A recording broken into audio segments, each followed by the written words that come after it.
மூலப்பொருள் இல்லைங்கும் போது ஆகுங்கிற கட்டளை தான் இருக்குது. அதனால கலிமத்துள்ள அல்லாஹ்வுடைய வார்த்தைன்னு அவருக்கு பேரு. ஓ கலிமத்துஹு அல்லாஹ்வுடைய கட்டளையால் உருவானவரா இருக்கிறாரு, அல்லாஹ்வுடைய தூதரா இருக்கிறாரு, அல்லாஹ்வுடைய உத்தரவு போட்டா உண்டாயிட்டாரு. அவ்வளவுதானே தவிர அல்காஹா இலா மரியம் அந்த கட்டளையை மரியமுக்கு பிறப்பித்தான். மரியமை நோக்கி அல்லாஹ் வந்து அந்த கட்டளையை பிறப்பிக்கிறான். அப்படி உருவானவர் ஈசா. உருவம் இந்து அவனுடைய புறத்திலிருந்து உருவாக்கப்பட்ட ஜீவனமாக இருக்கிறார், உண்டுமாக இருக்கிறார். எனவே ஆமினு பில்லாஹி அல்லாஹ்வை நீங்கள் நம்புங்கள், ஒரு ருசுலிஹி அவனுடைய தூதர்களை எல்லாம் நம்புங்க. மற்ற தூதர்கள் எப்படி தூதரா இருந்தாங்களோ அது மாதிரி இவரும் தூதர், இவரை நம்புங்க, எல்லா தூதர்களையும் நீங்க நம்புங்க. வலா தகூலு ஸலாஸா மூன்று கடவுள் என்று சொல்லாதீர்கள், மூவர் என்று சொல்லாதீர்கள். பிதா சுதன் பரிசுத்தாவி என்று சொல்லுவாங்க இல்லையா, அந்த மூன்று நீ என்ன செய்யாதீங்க, சொல்லாதீங்க. இன்தஹு கைருல் லக்கும் இதிலிருந்து நீங்கள் விலகிக் கொள்ளுங்கள், அதுதான் உங்களுக்கு சிறந்தது. அப்படி ஏதாவது தந்தை மகனுக்கு சொல்ற அறிவுரை மாதிரி அல்லாஹ் வந்து அந்த சமுதாயத்தின் மீது அக்கறை கொண்டு அந்த காலத்தில் ஒரு அழகான முறையில் அந்த மக்களுக்கு அல்லாஹ் எடுத்து சொல்றான். இன்னமல்லாஹு இலாஹும் வாஹித் கர்த்தர் என்பவர் அல்லாஹ் என்பவன் ஒரே ஒருத்தன் தான். அல்லாங்கிற ஒருத்தனா இருக்க முடியல தவிர ரெண்டு மூணு இருக்க முடியாது. மகன் தான் ரெண்டு மூணு ஆயிரும். மகன் அவர் அல்லாஹ் தான் இருப்பாரு. இன்னமல்லாஹு இலாஹும் வாஹித் இலா அல்லாஹ் என்பவன் கர்த்தர் என்பவன் ஒரே ஒருத்தன் தானே தவிர வேறு இல்லை. சுப்ஹானஹு அய்யகூன லஹு வலதுன் குழந்தை இருப்பதை விட்டு அவன் வந்து தூய்மையானவன். குழந்தைங்கிறது ஒரு குறை, குழந்தைங்கிறது கடவுள் மனுஷனுக்கு ஒரு நிலை. ஒரு மனுஷன் கல்யாணம் பண்ணிட்டான், 2 வருஷத்துக்கு பிள்ளை இல்லை, 3 வருஷம் பிள்ளை இல்லை, சும்மா இருப்பாங்க. 5 வருஷம் பிள்ளை இல்லைன்னு என்ன செய்வான், வேற அப்படிமாங்க ஒரு மாதிரியா பேச ஆரம்பிச்சிருவான். ஒரு மனிதனுக்கு சந்ததி இல்லைன்னா அது என்னது, குறை. அவனுடைய ஆண்மையில சந்தேகம் எழுப்புவாங்க, அவனுடைய உயிரினூல அவனுக்கு பிரச்சனை இருக்கிறதுனால ஒரு கேள்வி பொருள் ஆக்குவாங்க. சந்ததியற்றவர்கள்ங்கிறதே ஒரு கேவலமான சொல்லாக சொல்லுவார்கள். சந்ததி இல்லாதவன், வாரிசு இல்லாதவன் அப்படிங்கிறது ஒரு கேவலம். யாருக்கு கேவலம், மனிதனுக்கு அது கேவலம். கடவுளை பொறுத்த வரைக்கும் புள்ள இருக்கிறதா கேவலம், அது ஒரு குறைந்து எல்லாம் சொல்றான். சுப்ஹானஹு அய்யகூன லஹு வலதுன் அவனுக்கு குழந்தை இருக்கிற அந்த பலவீனம் இருக்க, அதை விட்டு அவன் தூய்மையானவன். கடவுளுக்கு குழந்தை இருக்க முடியாது, அது வீக்னஸ். உங்களுக்கு வந்து குழந்தை இருக்கிறது வந்து நிறைவு பலம் பிளஸ், அல்லாஹ் பொறுத்த வரைக்கும் குழந்தை இருக்கிறது வந்து மைனஸ். அது வந்து பலவீனம் இருக்கக்கூடாது. ஏன் இருக்கக்கூடாதுங்கிறோம், மனிதன் அதுக்கு ஒரு காரணம் இருக்கு. அல்லாஹ் உழவு சாட்டா சொல்லி போடுறான். விளங்கிக் கொள்வதற்கு நம்ம எக்ஸ்ட்ரா விளங்கிக் கொள்வதாக இருந்தால் நம்ம எதுக்கு வாரிசு வேணும் விரும்புறோம், பிள்ளை வேணும் நம்ம எதுக்கு விரும்புறோம், 2 காரணத்துக்கு விரும்புறோம். ஒண்ணு வந்து நாம முழுமை அடைஞ்சிருவோம், முடியாம போயிடும், நம்ம வேலையை நம்மளே பார்க்க முடியாம போயிடும், நம்ம வயிற்றுக்கு நம்ம சம்பாதிக்க முடியாது, நம்முடைய இயற்கையான மலஜலம் கழிக்கிற தேவைகளை கூட நம்ம நிறைவேற்ற முடியாது. அப்ப அந்த மாதிரி ஒரு கட்டத்தை நம்ம அடையும் போது நம்ம சாப்பிடணும், நமக்கு தேவைகள் நிறைவேறணும், நமக்கு தங்குற ஒரு இடம் வேணும். அப்படின்னா நம்ம இருந்து பிறந்த ஒருத்தன் இருந்தான்னு சொன்னா நம்ம கவனிப்பான். அதுக்கு தான் பிள்ளை விரும்புறோம். நம்ம எதுக்கு பிள்ளை விரும்புறோம், நம்ம வந்து இப்படி இருந்துட மாட்டோம். இப்ப 20 எப்போ வருவோமா, 30 எப்படி இருந்துருவோமா, 50 அப்படி இருந்துருவோமா, இருக்க மாட்டோம். 80 போவோம், 90 போவோம். 90 போனா வேலை வெட்டி பார்க்க இயலாது, சோறு எங்க நிற்கிறது. அப்ப நமக்கு ஒரு பிள்ளை இருந்தான்னு சொன்னா வேலை போடுற மாதிரி தான், அவனுக்கு கொடுக்குற சோறு திருப்பி அவன் நமக்கு தருவான். அதான காரணம். அப்ப அந்த பிள்ளைகளுக்கு வந்து நம்ம வளர்த்தோம், நமக்கு ஒரு பிள்ளை இருக்குன்னு சொன்னா நம்முடைய தள்ளாத காலத்துல முழுமை வயசுல வந்து நம்மளுக்கு வந்து உதவுவாங்க, நம்மளை காப்பாற்றுவாங்க, தெருவழிக்கு போட்ட மாட்டாங்க. இதுக்காகத்தான் ஒரு மனிதன் வந்து சந்தையை விரும்புகிறார். அதுபோக நம்ம சம்பாதிச்சு கஷ்டப்பட்டு சேர்த்த சொத்துக்கள் எல்லாம் நம்ம இருந்து பிறந்தவனுக்கு கிடைக்கட்டுமே அப்படிங்கிற ஒரு மனநிறைவு. இதுக்காகத்தான் மனிதன் விரும்புகிறான். ஒன்னும் மரணத்திற்கு பிறகு தான் உழைத்த பொருள்கள் வந்து வேற எங்கேயும் போயிடக்கூடாதுங்கிற ஒரு சுயநலம். தள்ளாத வயதுல தனக்கு வந்து கவனிக்கணும், நம்மளை கவனிக்கிறதுக்கு ஆள் வேணும், நம்ம செத்து போயிடக்கூடாது அப்படிங்கிறதுக்காக வேண்டி தான் மனிதன் வந்து பிள்ளைகளை விரும்புகிறார். நம்மளே எடுத்துக்கிறோமே, எல்லாரையும் அல்லாஹ் வந்து 25 வயசு வரைக்கும் வளர்த்து 25 ஆயிடுச்சுன்னு வைங்களேன், இப்படியே தான் இருப்பீங்கன்னு ஆக்கிட்டாண்டு வைங்க. பிள்ளை விரும்புகல, நீங்க நம்ம ஜாலியா இருந்திருக்கிறோம், குழந்தையா இருப்பீங்க. 10, 15, 20, 25 ஆயிடுச்சு. 25க்கு பிறகு 25 தான். அதுக்கு பிறகு எந்த ஒரு பலவீனம் கிடையாது, முதுமை கிடையாது, இப்படியே தான் இருப்பீங்க. ஒரு பொம்பளை 20 வயசு நின்றுவா, அப்படியே 20ஆவே இருப்பா, எப்பவும் அதே பருவத்தில் இருப்பான்னு சொன்னா அவங்க ஏன் பிள்ளை விரும்புறாங்க, நம்ம இப்படி தான் இருக்க போறோம், ஜாலியா இருந்துட்டு போறோம். அப்படி அது தொந்தரவு எக்ஸ்ட்ரா சுமை தானுங்க. அது இந்த எக்ஸ்ட்ரா சுமையை நம்ம ஏன் சகித்துக் கொள்கிறோம்னு கேட்டா பின்னாடி நமக்கு ஒரு லாபம் இருக்கிறதுக்காகத்தான் நம்ம சகித்துக் கொள்கிறோம். அப்ப எல்லாருமே இப்படித்தான் இருப்போம், இன்றும் 16 இருப்போம்னு சொன்னா யாருமே பிள்ளை விரும்ப மாட்டோம். அப்ப அல்லாஹ்வை பொறுத்த கடவுளை பொறுத்த வரைக்கும் அவன் இந்த முழுமையாயிர போறானா, முடியாம போயிருமா, ஏழாம போய் படுத்துக்கிடுவானா, யாராவது சோறு போட மாட்டாங்களான்னு எதிர்பார்க்க போறேன். அவன் முதுமை இல்லாத ஒருத்தனுக்கு எதுக்குப்பா புள்ள? உங்களுக்கு முதுமை வரும் கலவனா போவீங்க, அதனால புள்ள வேணும். கடவுள் வந்து முழுமையா போயிடுவாரு, ஏழாம் போயிருமா அவருக்கு? ஏன்னா புண்ணியில 14 இவ்வளவு வானம் புண்ணியில கட்டி அளவு முடியல. நீ பாத்துக்க, 10 கடை வச்சிருப்பாரு ஒருத்தர், ஒரு 25 வயசுல நல்லா கவனிப்பாரு, 50 வயசுல நிர்வாகம் பண்ணுவாரு, 60 ஆனா என்ன செய்வாரு? முடியல, நீ 2 கடை நீ பாத்துக்க, இந்தடா நீ 2 கடையும் பாத்துட்டு போடா, நீ 2 கடையை பாத்துட்டு போட, நம்ம ரெஸ்ட் எடுக்கிறா இப்படின்னு சொல்லுவாரு. அல்லாவுக்கு முடியாம போய் இந்த சூரியனை நீ பாத்துக்க, நமக்கு பெரிய கஷ்டமா இருக்கு, சந்திரன் நீ பாத்துக்க, அந்த வானத்தை 7 மொத வானத்தை நீ எடுத்துக்க, இப்படின்னு சொல்ல போறாரு கடவுள். அவருக்கு என்னத்துக்கு புள்ளங்கிற புள்ள தேவை என்னது? கடவுளுக்கு எதுக்கு புள்ள தேவை? கொஞ்சம் போறாரா, கொஞ்சம் மகிழ போறாரா, என்ன அவசியம் இருக்கு? அப்ப கடவுளுங்கிறவருக்கு வந்து முதுமையோ பலவீனமோ வீக்னஸோ இல்லைங்கக்கூடிய நேரத்தில் அவருக்கு ஒரு புள்ள இருக்குங்கிற தேவை அல்ல அர்த்தம் குறை சொல்றான், குறைய சொல்லி காட்டணும். சுபஹானஹு ஐயக்கூனலஹு வலதுன், குழந்தை என்ற பலவீனம் இருப்பதை விட்டும் அவன் தூய்மையானவன். அல்லது அல்லாஹ் வந்து செத்து போகணும், அப்படின்னா புள்ள தேவை. அல்லாஹ் செத்துட்டா போய் யார் கவனிக்கிறது? எப்ப புள்ள தேவை இருக்குன்னா கடவுள் இருக்கிறாரு, ஒரு 1000 வருஷம் செத்து போயிடுவாரு, அப்ப நான் செத்து போன பிறகு யார் நிர்வகிக்கிறது? வேணும், ஒரு ஆள் வேணும்ல அப்படின்னு சொன்னால் கடவுளுக்கு புள்ள இருக்குது நியாயம். அப்ப கடவுள்களை சாகவும் மாட்டாரு, அவருக்கு பலவீனமும் இல்ல, பிறகு எதுக்கு புள்ள வேணுங்கிறீங்க? அல்லாஹ் கேட்கலாம், அவ்வளவு அற்புதமா கேட்கலாம். சுப்ஹானஹு ஐயக்கூனலஹு வலதுன், குழந்தை இருக்கிற பலவீனத்தை விட்டும் அல்லாஹ் வந்து தூய்மையானவன். அது வந்து பலவீனம், அந்த வீக்னஸ் அவனுக்கு கிடையாது. அல்லாஹ்ங்கிறவனுக்கு எந்த வீக்னஸ் இல்ல, பிள்ளை என்ற வாரிசு என்ற வீக்னஸ் வந்து அவனுக்கு கிடையாது என்று திருமறை குர்ஆன் அந்த மக்களை நோக்கி பேசுகிறது. இன்னும் சொல்ல போனால் இன்னும் அழுத்தமா அல்லாஹ் சொல்லி காட்டுறான், லஹு மா ஃபிஸ் ஸமாவாதி வ மா ஃபில் அர்த், இந்த வானங்களில் உள்ளவையும் பூமியில் உள்ளவையும் அல்லாஹ்வுக்கே சொந்தமான உடைமை பொருட்கள் அப்படிங்கிறான். ஒருத்தனுக்கு உடைமையான பொருளை வந்து பிள்ளைன்னு யாராவது சொல்லுவானா? இப்ப நீங்க 100 ஆடு வளர்க்குறீங்க, காசு கொடுத்து வாங்கி, அதை வந்து உங்கள இருந்து உருவானது அல்ல, ஆனா உங்களுக்கு சொந்தமானது. உங்கள இருந்து அந்த 100 ஆடு உண்டானுச்சு இல்ல, உங்களுக்கு சம்பந்தம் இல்ல, ஆனா அது உரிமையாளர் யாரு? நீங்க. நீங்க ஒரு பொருளுக்கு உரிமையாளர் இருக்கும்போது தந்தையா இருக்கீங்களா? இந்த ஆடுக்கு நான் தான் வாப்பா, இந்த ஆட்டு சொல்லுவீங்களா? நீங்க ஒரு ஆட்டுக்கு எஜமானனா இருக்கக்கூடியவன் வந்து அந்த ஆட்டை வந்து அவருடைய பிள்ளைன்னு சொன்ன கோவம் வருமா இல்லையா? நம்ம எல்லாம் அந்த ஆடு நிலையில உள்ளார்கள். அல்லாஹ் வந்து எஜமான், நம்ம எல்லாம் ஒரு உடமையான பொருட்கள். அது இயேசுநாதரா இருந்தாலும் சரி, நபிகள் நாயகமா இருந்தாலும் சரி, ஆதமா இருந்தாலும் சரி, நீங்களா இருந்தாலும் சரி, நானா இருந்தாலும் சரி, நம்ம எல்லாம் அந்த ஒரு ஆட்டு மந்தை நடத்தக்கூடிய ஒரு எஜமானுக்கு அந்த ஆடுகள் எந்த நிலையில் இருக்கிறதோ அந்த நிலையில தான் அந்த அகில உலகத்தை படைத்த எஜமானுக்கு நாம இருக்கிறோம். அப்ப எஜமான் வந்து விலை கொடுத்து வாங்கப்பட்ட ஒரு பொருள் மாதிரி அவனுக்கு உடமையான பொருளாக இருக்கக்கூடிய நேரத்தில் பிள்ளைங்கிற எப்படிப்பா? நீ ஒண்ணு நீ வளர்க்கிற ஒரு மாட்டை புள்ளேண்டா ஒத்துக்கிறியா? நீ வளர்க்கிற ஒரு ஆட்டை உன் புள்ளன்னு நீ ஒத்துக்கிறியா? உனக்கும் ஆட்டுக்கு உள்ள டிஃபரெண்ட் விட எனக்கும் மனுஷனுக்கு டிஃபரெண்ட் கூட இருக்கு. அல்லாஹ் சொல்றான், உனக்கும் ஆட்டுக்கு எவ்வளவு வித்தியாசம் இருக்குதோ அதை விட எனக்கும் மனுஷனுக்கு உள்ள வித்தியாசம் அதிகம். நீ எப்படி எனக்கு போய் ஒரு மனுஷனை போய் பிள்ளைங்கிற? அல்லாஹ் கேட்கிறான், எல்லாம் அவனுக்கு சொந்தம். மாபி சமாவாத்தி வ மா ஃபில் அர்த், வானங்கள்ல உள்ளவையும் பூமியில உள்ளவை எல்லாமே அவனுக்கு உடமையான பொருட்கள். இயேசுநாதர் என்பவர் சரி, முகமது நபியும் சரி, நானும் சரி, நீங்களும் சரி, எல்லாம் யாரு? அவனுக்கு உடமையான ஒரு பொருட்கள். இந்த பேனா எனக்கு உடமையானது, என் பிள்ளையா நான் பாக்கெட்ல வச்சிருப்பேன், தேவைப்பட்ட என் பிள்ளையா இருமா இது. இந்த பேனாவுக்கு எனக்கு என்ன ரிலேஷன்ஷிப் இருக்கிறதோ அந்த ரிலேஷன்ஷிப் தான் மனிதனுக்கு அல்லாஹ்வுக்கு இருக்குது. அவன் எஜமான் நம்மள ஒரு பேனா மாதிரி தூக்கி உடைக்கவும் செய்வான், எழுதவும் செய்வான், யூஸ் பண்ணவும் செய்வான், அழிக்கவும் கேட்கல. அந்த நிலையில தான் எல்லாருமே இருக்கிறீங்க அப்படின்னு அல்லாஹ் வந்து 4:171 சொல்லி காட்டுகிறான். 172 அடுத்த வசனத்துல அல்லாஹ் சொல்லி காட்டுறான், நீங்க சொல்ற அந்த வாதம் இயேசுநாதராச்சும் சொல்லி இருக்கிறார். அடுத்து கேட்கலாம், அல்லாஹ்வுடைய மகன் அல்லாஹ்வுடைய மகங்கிறீங்களப்பா, அவராச்சும் சொல்லி இருந்தா பரவாயில்லை. அவர் சொன்னாரா, லன் யஸ்தன்கிபல் மஸீஹு ஐயகூன் அப்தன் லில்லாஹ். மஸீஹ் இருக்கிறாரா? மஸீஹ்னா ஈசா நபிக்கு ஒரு பேர். மஸீஹ் அவர்கள், ஈசா நபி அவர்கள் அல்லாஹ்வுக்கு அடிமையாக இருப்பதை விட்டும் அவர் வந்து புறக்கணித்தவராக இருக்கல. அவர் எப்போதும் நான் அல்லாஹ்வுக்கு அடிமைன்னு தான் சொன்னாரு. அவரே நான் அல்லாஹ்வுக்கு அடிமைன்னு சொல்லி இருக்கல, நீ ஏன்டா புள்ளங்கிறேங்கிறான்ல. அவர் தன்னை சொன்னது வந்து என்ன சொன்னாரு? நான் அல்லாஹ்வுடைய அடிமை, அப்படித்தான் அவரும் சொன்னார்.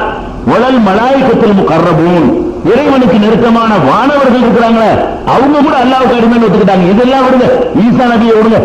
ஜிப்ரீல் மீகாயில் மாதிரி எப்ப பார்த்தா அல்லாஹ்வோட கனெக்ஷன்ல இருந்துட்டு இருக்கிறாங்களே அவங்களாச்சும் அல்லாஹ்வுக்கு பிள்ளை ஆயிடுவாங்களா? அவங்க கூட ஆக மாட்டாங்க, அவங்களும் அல்லாஹ்வுக்கு அப்படிதான். அல்லாஹ்வுக்கு அடிமையாக இருப்பதை விட்டும் அவர்களும் அலட்சியப்படுத்தக்கூடியவர்களாக இருந்ததில்லை. வமை யஸ்தன்கிப் அன் இபாதத்திஹி, அல்லாஹ்வை வணங்குவதை எவன் அலட்சியப்படுத்தி அல்லாஹ்வுக்கு அடிமைத்தனம் செய்வதை அலட்சியப்படுத்திவிட்டு அகன்று கொள்கிறானோ, நான் அல்லாஹ்வுக்கு மகன் என்று சொல்கிறானோ, நான் அல்லாஹ்வுக்கு அடிமை கிடையாது, நீண்ட அடிமை, நான் அடிமை கிடையாது என்று யாராவது சொல்வானேயானால் அத்தனை பேரையும் தன்னிடத்தில் அவன் ஒன்று திரட்டுவான், எல்லாத்துக்கும் நிப்பாட்டப்படும் சொல் பாத்துக்கிறேன் அப்படிங்கிற மாதிரியான ஒரு வாதத்தை 4:72 அல்லாஹ் சொல்லி காட்டுகிறான். 5வது அத்தியாயம் 17வது வசனத்திலையும் அந்த அன்றைக்கு வாழ்ந்த கிறிஸ்தவ சமுதாய மக்களை நோக்கி திருக்குர்ஆன் சில கேள்விகளை எழுப்புகிறது, சில வாதங்களை வைக்கிறது. 5:17 அது என்ன சொல்கிறது என்று கேட்டால், லகத் கஃபரல்லதீன காலு இன்னல்லாஹ ஹுவல் மஸீஹ் இப்னு மரியம், மஸீஹ் இப்னு மரியம், மரியமுடைய மகன் மஸீஹ் இருக்கிறார் ஈசா, அவர்தான் அல்லாஹ் என்று சொன்னவர்கள் இறைவனை நிராகரித்தவர்களாக ஆகிவிட்டனர்.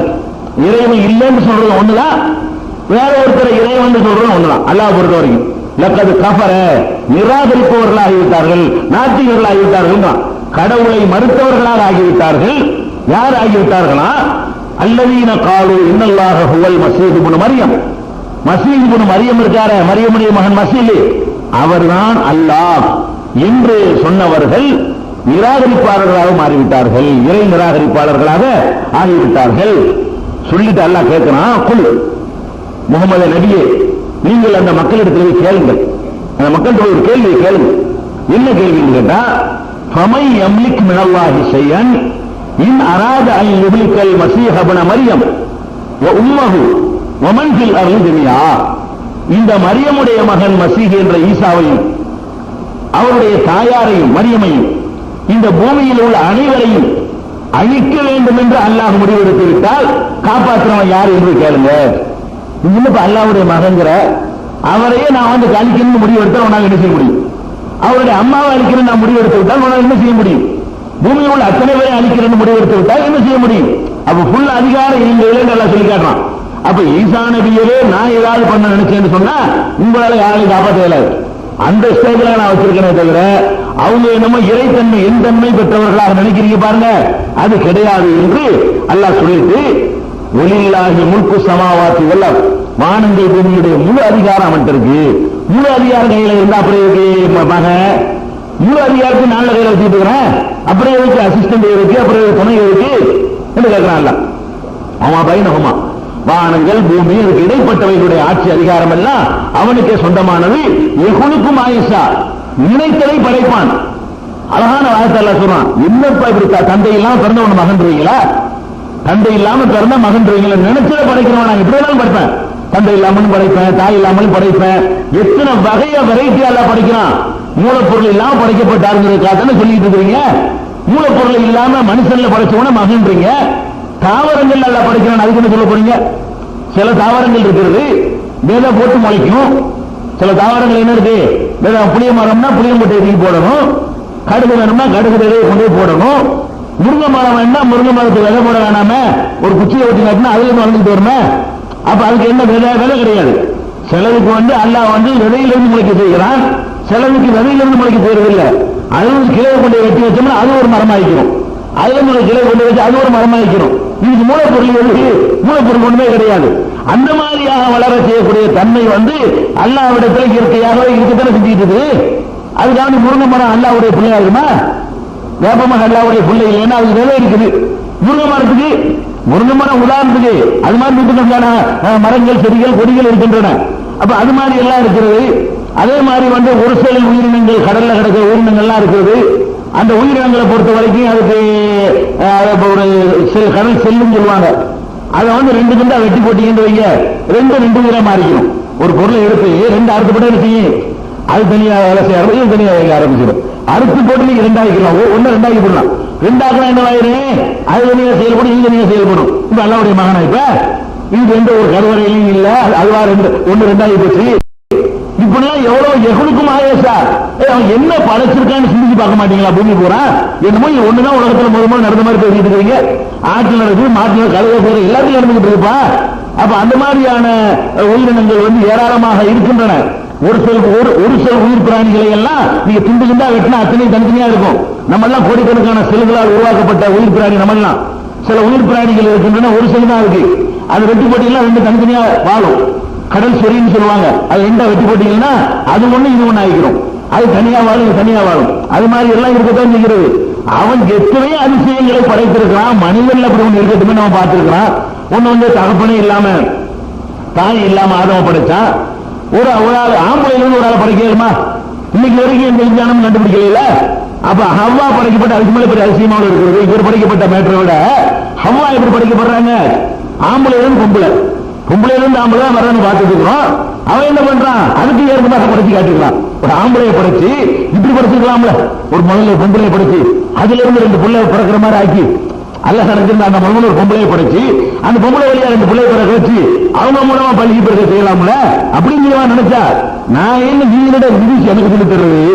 நான் எந்த வீட்டிலே வழங்கலாம், நீ என்ன எனக்கு பாடம் சொல்லலாம், எப்படி வேணாலும் நான் செய்வேன், எனக்கு எல்லாம் முடியும் அப்படிங்கிறதுக்காக அல்லாஹ் சொல்றான், எகுலுக்குமாயசா, நினைத்ததை படைக்குவேன், நான் என்ன நினைச்சு நான் செய்வேன், என்னதான் செய்யணும் நீ எனக்கு சொல்லித்தர இயலாது, நினைச்ச மாதிரிலாம் எனக்கு செய்ய முடியும் அப்படின்னு சொல்லி அதுக்கு பதில சொல்லிவிட்டு வல்லாஹு அலா குல்லி ஷைஇன் கதீர், அல்லாஹ் எல்லா பொருளுமே என்ன நீ விளங்கணும் கேட்டா, அல்லாவுக்கு எல்லாம் முடியுங்கிறத விளங்குறதுக்கு தான் அந்த காட்டிய. அவரை அல்லாவுடைய மகன் பிறகு நீ விளங்கக்கூடாது, என்ன விளங்கணும்? இங்க பாரு அல்லாஹ் தகப்பை இல்லாம படிச்சுட்டாண்டா, அவங்க எப்படிப்பட்ட ஆள்றான்னு நினைக்கணும். இந்த மாதிரியான அதிசயங்களை காணும் பொழுது நீங்கள் புரிந்து கொள்ள வேண்டிய மேற்கு என்ன என்று கேட்டால், படைச்சவனுடைய வல்லமை வழங்கிக்கணும். வல்லாஹு அலா குல்லி ஷைஇன் கதீர், அல்லாஹ் எல்லா பொருள்கள் மீதும் ஆற்றல் உள்ளவன் என்று விளங்குவதுதான் இதிலிருந்து உள்ள மேற்றை தவிர படைக்கப்பட்டவருடைய சிறப்புகளை சொல்லிக் கொண்டிருப்பது அல்ல மேற்று அப்படின்னு அதுல பதில் சொல்லி காட்டுறான். அதே மாதிரி 5வது அத்தியாயம் 72வது வசனத்துல அல்லாஹ் சொல்லி காட்டுகிறான், லகத் கஃபரல்லதீன காலு இன்னல்லாஹ ஹுவல் மஸீஹ் இப்னு மரியம், மரியமுடைய மகன் மசீஹ் தான் அல்லாஹ் என்று சொன்னார்களே, அவர்கள் நிராகரித்து விட்டார்கள். வகாலல் மஸீஹ், மஸீஹ் என்ன சொன்னார் தெரியுமா? ஈசா நபி வாழ்கிற காலத்தில் என்ன சொன்னார் என்றால், யா பனி இஸ்ராயீல், இஸ்ரவேல் சமுதாயமே, ஓபுதுல்லாஹ ரப்பி வ ரப்பக்கும், எனது இறைவனும் உங்கள் இறைவனுமாகிய அல்லாஹ்வை வணங்குங்க. அவர் சொன்னதுதான். ஈசா நபி என்ன சொன்னார்னு கேட்டீங்கன்னா, ஈசா நபி என்ன சொன்னார் என்பதை நாம அந்த பைபிள் மேற்கோளில் இருந்து நம்ம எடுத்து காட்டுவோம் பின்னாடி இந்த தொடர்ச்சியில. முதல்ல குர்ஆன் என்ன சொல்லுகிறது என்பதை தெரிந்து கொண்டு அவர் இதைத்தான் சொன்னார் என்பதற்கு நம்ம வேற அந்த எவிடன்ஸ்களை, அந்த மக்களுக்கு எவிடன்ஸ்களை நம்ம காட்டுவோம். முதல்ல தெரிந்து கொள்ள வேண்டியது இருக்கு. அது என்ன சொல்றாங்கன்னு கேட்டா, யா பனி இஸ்ராயீல், இஸ்ரவேல் சமுதாயமே, ஓபுதுல்லாஹ ரப்பி வ ரப்பக்கும், உங்கள் இறைவனும் எனது இறைவனுமாகிய அல்லாஹ்வை வணங்குங்கள் என்றுதான் ஈசா சொன்னாரு. அவரே என் இறைவனை வணங்கிட்டு இருக்காரு, உங்க இறைவனை வணங்கிட்டு இருக்காரு, என்னை வணங்குன்னு சொல்லவே இல்லை. பிறகு ஏன் நீங்க அவர் போய் வணங்குறீங்க என்று அல்லாஹ் கேட்கிறான். இன்னஹு மை யுஷ்ரிகு பில்லாஹி, மேல ஈசா நபி சொல்றாங்க, என்ன சொல்றாங்க தெரியுமா? யார் அல்லாஹ்வுக்கு இணை கற்பிக்கிறாரோ ஃபகத் ஹர்ரமல்லாஹு அலைஹில் ஜன்னah, சொர்க்கத்தை அல்லாஹ் அவருக்கு ஹராமாக்கி விடுகிறான், பரலோக ராஜ்யத்தை அல்லாஹ் அவருக்கு ஹராமாக்கி விடுகிறான். பரலோக ராஜ்யம் தான் சொர்க்கம்ங்கிறது. அந்த பரலோக ராஜ்யம் இருக்கு பாருங்க, அந்த ராஜ்யம் அவருக்கு என்ன செஞ்சிச்சு? தடை, உள்ள நுழைய முடியாது என்று ஈசா நபி சொல்லிட்டு இருக்காங்க. நீங்க அல்லாஹ்வுக்கு இணையாக யாராவது கருதுனீங்க, என்னைய அல்லாஹ்வுக்கு இணையாக்கினாலும் சரிதான், வேற யாரை இணையாக்கினாலும் சரிதான், நீங்கள் பரலோக ராஜ்யத்திற்குள் பிரவேசிக்கவே முடியாது என்றுதான் ஈசா நபி சொன்னார்கள். வமாவாஹுன்னார், அப்படி யாராவது செய்வாரே ஆனால் அவருடைய தங்குமிடம் நரகம்தான். வமாலில் வாலிமீன மின் அன்சார், இத்தகைய அநீதி இழைப்பவர்களுக்கு எந்த உதவியாளரும் இருக்க மாட்டார்கள் என்றுதான் ஈசா நபி சொன்னார்கள். ஈசா நபி வாழுகிற காலத்தில் என்ன சொன்னார்கள்னா, அல்லாஹ் வணங்குங்க, அல்லாஹ்வுக்கு இணை கற்பிக்கிறாதீங்க, இணை கற்பிச்சா பரலோக ராஜ்யத்தில் போக முடியாது, இந்த மாதிரியான ஆள்களுக்கு தங்குற நரகம் தான், அநீதி செஞ்ச இந்த மாதிரி ஆள்களுக்கு அல்லாஹ் உதவ மாட்டான், இவ்வளவும் சொன்னார் இயேசுநாதர். நீங்க எப்படி அவர் அல்லாஹ்வுடைய மகன்கிறீங்க, அவர் சொன்ன உங்களுக்கு தெரியாதா என்று அல்லாஹ் அடுத்த கேள்வியை கேட்கிறான். அதே மாதிரி 5வது அத்தியாயம் 75வது வசனத்துல அல்லாஹ் கேட்கிறான், மல் மஸீஹ் இப்னு மரியம் இல்லா ரசூல், மரியமுடைய மகன் மஸீஹ் இருக்கிறார் ஈசா, அவர் தூதரை தவிர வேறு இல்லை, அவர் தூதர் தான், இறை தூதர்கள் ஒருவர். முகமது நபி மாதிரி அவர் ஒரு இறை தூதர், இறை தூதர்களில் ஒருவர் ஆவார். கத் ஹலத் மின் கப்லிஹி ருசுல், அவருக்கு முன்னால் பல தூதர்கள் சென்று விட்டார்கள். உம்முஹு சித்தீகா, அவருடைய தாயார் உண்மையாளர், சித்தீகாவாக இருந்தார்கள், உண்மையாளராக இருந்தார். அவங்களே எல்லாம் மதிக்கலாம். மற்றவர்கள் யூதர்கள் சொன்ன மாதிரி பழி சுமத்தினாங்களே, தந்தை இல்லாமல் பிள்ளை பெற்றதற்காக வேண்டி அந்த அம்மாவின் மீது செஞ்சாங்க, பழி சுமத்தினார்கள் அன்றைக்கு இருந்த யூதர்கள். அதை அல்லாஹ் மறுத்து செய்யறான், உம்முஹு சித்தீகா, அவங்களுடைய தாயார் உண்மையாளராக இருந்தாரு, அவர் தூதராக இருந்தாரு. அதுக்கடுத்து அல்லாஹ் கேட்கிறாங்க பாயிண்ட், கானா யகுலானி தாம், 2 பேரும் உணவு உட்கொள்பவர்களாக இருந்தார்கள். நீங்க யார அல்லாஹ்வுடைய மகன் சொல்றீங்களோ அவரும் அவரை பெற்றெடுத்த தாயும் சோறு இருந்தாங்களோ இல்லையா? அல்லாஹ் கேட்கிறான், சோறு இருந்தா அப்புறம் அல்லாங்கிற, அல்லாஹ்வுடைய பிள்ளையா இருந்தா அல்லாஹ் சோறு மாட்டான்ல, அல்லாஹ் ரொட்டி செய்ய மாட்டான்ல, சாப்பிடாது அல்லாஹ்வுடைய சிவத்து. கர்த்தருடைய சிவத்து என்ன தன்மை என்ன? கர்த்தருடைய தன்மை, கடவுளுடைய தன்மை என்னன்னு கேட்டா அவர் உண்ண மாட்டார், பருக மாட்டார். அப்ப இயேசுநாதர் சாப்பிட்டு இருக்கிறாரு. அது அவங்களுடைய பைபிள் எவிடன்ஸ்ல நிறைய இருக்கிறது. அதை நம்ம பின்னாடி அதை சொல்லுவோம். அல்லாஹ் சொல்லி காட்டுறாங்க, இறை வேதமா இருக்கனால அதுல உள்ள அல்லாஹ்வுக்கு தெரியுமில்ல. கானா யகுலானித்தாம், ரெண்டு பேரும் உணவு உட்கொள்பவர்களாக இருந்தார்கள் அப்படின்னு சொல்லிட்டு முன்னோர் நபியை சிந்தித்து பாருங்கள். கைஃப நுபய்யினு லஹுமுல் ஆயாத், சான்றுகளை அவர்களுக்கு நாம் எவ்வாறு விளக்குகிறோம். சும்மன்னூர் அண்ணா யூகக்கும், எவ்வாறு திசை திருப்பப்படுகிறார்கள் என்பதை மேலும் சிந்தித்து பார். அல்லாஹ் நான் பாயிண்ட் எடுத்து வைக்கிறோம், இது கூட விளங்க மாட்டேங்கிறாங்க. அல்லாஹ் பாயிண்ட் என்ன பாயிண்ட்? தந்தை இல்லாம பிறக்கட்டும்பா, அது தனியாக கிடக்கணும். சோறு நேரம் இல்லை, அதுக்கு பதில் சொல்ல முதல்ல அல்லாஹ் கேட்கலாம். சோறு இந்த பிறகு அப்படியே பிள்ளைங்கிற சோறு இந்த பிறகு கடவுள் எப்படி பண்ணி சொல்லுவேன். ஒருவருக்கு உணவின் பக்கம் தேவை இருந்துச்சுன்னா சாப்பிட்டார்னு வச்சுக்கிட்டீங்கன்னா மலங்களிப்பார்னு வந்துடும். குடிச்சார்னு வச்சுக்கிட்டீங்கன்னா சிறுநீர்களிப்பார்னு வந்துடும். ஒரு சிறுநீர் கழிக்கக்கூடியவர், மலம் கழிக்கக்கூடியவர், வயிற்றில் இதெல்லாம் சுமந்து கொண்டிருக்கக்கூடியவர், அப்படி இருக்கிறது தெளிவா தெரிஞ்சுக்கிட்டே எப்படி நீங்க அல்லாஹ்வுடைய மகன் இல்லை. அப்ப அல்லாஹ் இதெல்லாம் இருந்துச்சா? கர்த்தரிடத்தில் இந்த தன்மையெல்லாம் இருந்ததா என்று அல்லாஹ் கேட்டுவிட்டு நாம் எவ்வளவு அற்புதமான வாதத்தை எடுத்து வைக்கிறோம். அதை கூட விளங்காமல் எப்படி அவர்கள் திசை திருப்பப்படுகிறார்கள் என்று சிந்தித்து பாருங்கள் அப்படின்னு சொல்லி 5:75 அல்லாஹ் கேட்கிறான். 5:117 5வது அத்தியாயம் திருக்குர்ஆன்ல 117வது வசனத்திலையும் அந்த மக்களுக்குரிய பதில் அல்லாஹ் சொல்லி காட்டுகிறான். என்ன சொல்றான்னு கேட்டா, வய்யிது காலல்லாஹு யா ஈஸா இப்னு மரியம், மறுமை நாள்ல எல்லாரும் அழிக்கப்பட்டு எல்லா மனிதர்களும் திரும்ப உயிர்ப்பிக்கப்பட்டு அந்த பரலோக ராஜ்யத்துல இறைவன் முன்னால் நாம் எல்லாம் நிறுத்தப்பட்டிருக்கும் பொழுது எல்லாரும் இறைவன் விசாரிப்பான். எல்லாரும் வா கேள்வி கேட்பான். அப்படி கேட்கும் பொழுது ஈசா நபியை கேட்கிற கேள்வி இந்த வசனம் சொல்லி காட்டுறான். ஈசா நபியை நான் என்ன செய்வேன் தெரியுமா? யாரை என்னுடைய மகன் என்று சொன்னீர்களோ அவரை நான் என்ன செய்வேன் தெரியுமா? யா ஈஸா இப்னு மரியம், மரியமுடைய மகன் ஈசாவே, அன்த குல்தலின் நாஸ், நீதான் மனிதர்களுக்கு சொன்னீரா? அவங்க சொல்லலன்னு அல்லாஹ்வுக்கு தெரியும். மக்கள் மன்றத்தில் அம்பலப்படுத்துவதற்காக அப்படி கேட்கணும், வேணும்னு கேட்கணும். ஈசா நபியை நிப்பாட்டி எல்லாரும் நிற்போம். எல்லா மக்களும் உலகம் படைக்கப்பட்ட காலத்தில் இருந்து அழிக்கப்பட்ட காலம் வரைக்கும் வரக்கூடிய 10,000 கோடி மக்களும் அந்த மஹ்ஷர் மைதானத்திலே பரலோக ராஜ்யத்தினுடைய திடல்ல வந்து நிற்பாங்க. நிற்கக்கூடிய நேரத்தில் அல்லாஹ் கேட்பான், அந்த குல்தல் இன்னாசி இத்தகையூனி வ உம்மி இலாஹின் மின் துனில்லாஹ், என்னையும் என்னுடைய தாயாரையும் அல்லாஹை விட்டுவிட்டு கடவுள்களாக ஆக்கிக் கொள்ளுங்கள் என்று நீங்க தான் சொன்னீரோ? அல்லாஹ் கேட்பான், ஈசாட்ட கேட்பான், என்ன சொன்னியா? உன்னை போய் கடவுள்ங்கிறாங்க, உன்னை போய் கடவுள் பிள்ளைங்கிறாங்க, உங்க அம்மா போய் கடவுள்ங்கிறாங்க, நீ தான் சொன்னியா? இத அல்லாஹ் வந்து இவரை சார்ஜ் பண்றான். ஈசா நபி வந்து கேட்கலாம். அப்ப ஈசா நபி என்ன சொல்லுவாங்கன்னா, கால சுபஹானக, இறைவா நீ தூய்மையானவன், நான் எப்படி அதை சொல்லுவேன்? மா யகூனு அன் நகூல மா லைஸ லீ பிஹக்கின், எனக்கு தகுதி இல்லாத ஒன்றை நான் எப்படி சொல்ல முடியும்? நான் எப்படி சொல்றது? எனக்கு உரிமை இருக்குது, எனக்கு உரிமை இல்லையே. என்னை வணங்க நான் எப்படி சொல்லுவேன்? எனக்கு என்ன தகுதி இருக்கு அப்படி சொல்லுவதற்கு? என்னுடைய தாயார வணங்க நான் எப்படி சொல்லி இருப்பேன் அப்படின்னு சொல்லிட்டு அவங்க கேட்கிறாங்க. இன் குன்து குல்துஹு ஃபக்கத் அலிம்தஹு, இறைவா நான் சொல்லி இருந்தா உனக்கு தான் தெரியும், நீங்க கேட்கணுமா? என்னை வணங்குங்க நான் சொல்லி இருந்தா உனக்கு தெரியாம என்ன சொல்லிங்க போறேன்? உனக்கு தான் தெரியும்ல. தாலம் மாஃபி நஃப்ஸி, என் உள்ளத்தில் உள்ளதை கூட நீ அறிகிறாய். நான் சொன்னாதான் உனக்கு தெரியும், நினைச்சா கூட உனக்கு தெரியுமே. நான் வெளியில சொல்றதுக்கு முன்னாடி மனசுல நினைச்சா கூட உனக்கு தெரியும். தாலம் மாஃபி நஃப்ஸி, என் உள்ளத்தில் உள்ளதை நீ அறிகிறாய். வல ஆலம் மாஃபி நஃப்ஸிக, உன் உள்ளத்தில் உள்ளது எனக்கு தெரியல. நீ என்ன வச்சுட்டு கேட்கிறேன்னு வழங்கல, உனக்கே தெரியும் நான் சொல்லல. நான் அந்த அல்லாஹ் வணங்குன்னு சொன்ன அது உனக்கு நல்லா தெரியும். இப்படி எதுவும் என்னைய கேட்கல, எதுக்கு கேட்கிறேன்னு எனக்கு வழங்கல. உன் உள்ளத்தில் எதை வைத்துக் கொண்டு கேட்கிறாய் என்று எனக்கு வழங்கவில்லை, என் உள்ளத்தில் உள்ளது உனக்கு வழங்கும் அல்லான்னு சொல்லி அவர் சொல்லிட்டு, இன்னைக்கு அந்த அல்லாமல் வெய்யோ, நீ மறைவானவற்றையெல்லாம் அறியக்கூடியவனாக இருக்கிறாய் என்று ஈசா நபி அவர்கள் அல்லாஹ் கேட்கும் பொழுது இயேசுநாதர் பதில் சொல்வார்கள். பதில் மேலும் தொடர்ந்து சொல்வார்கள், மா குல்துலஹும், என்னுடைய மக்களுக்கு நான் சொல்லவில்லை, இல்லாம அமர்த்த நீபிகி, எனக்கு நீ என்ன ஆணையிட்டாயோ அதை தவிர வேற ஒன்றும் சொல்லல. நான் என்ன சொன்ன தெரியுமா? நீ எனக்கு கட்டளையிட்டதான் சொன்னேன். என்ன கட்டளையிட்டாய்?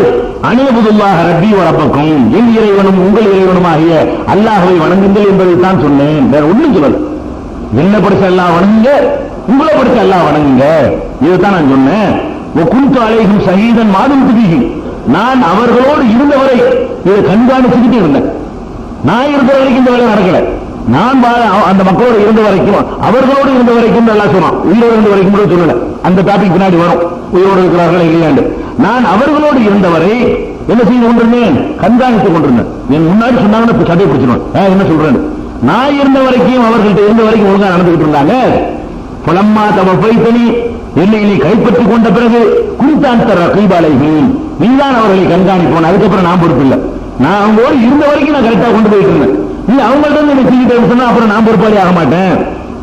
அந்த அலாக்குலி செய்யும் செய்யும், நீதான் எல்லா பொருளையும் கண்காணித்துக் கொண்டிருக்கிறாய் என்று ஈசா நபி பரலோக ராஜ்யத்தில் எல்லாரையும் கைவிட்டு விடுவார்கள். ஈசா நபி சொன்னாங்க, என் சித்தப்படி யார் நடக்கிறானோ அவன் பரலோக ராஜ்யத்தில் பிரவேசிக்க முடியாது. என் பிதாவின் சித்தப்படி யார் நடக்கிறானோ அவன் தான் பரலோக ராஜ்யத்தில் பிரவேசிக்க முடியும் என்று ஈசா நபி சொன்னதாக இன்றைக்கு நம்ம பைபிள்ல பார்க்கிறோம். அது டெக்ஸ்டோட நம்ம பின்னாடி சொல்லுவோம். இப்ப தெரிஞ்சுக்கிற வேண்டிய என்னன்னு கேட்டா, ஈசா நபி அவர்கள் அந்த பரலோக ராஜ்யத்தில் இந்த எல்லாரும் கைவிட்டுருவாங்க, எனக்கு தெரியாது. அப்ப அந்த மாதிரி உள்ள விஷயங்களை அந்த மக்களுக்கு எல்லாம் எடுத்து சொல்லி, நீங்க மறுமையை பரலோக ராஜ்யத்தை பாழாக்கி விடாதீர்கள், வெற்றி பெற முயற்சி பண்ணுங்கள் என்று அல்லாஹ் அந்த மக்களுக்கு அறிவுரை சொல்கிறான்.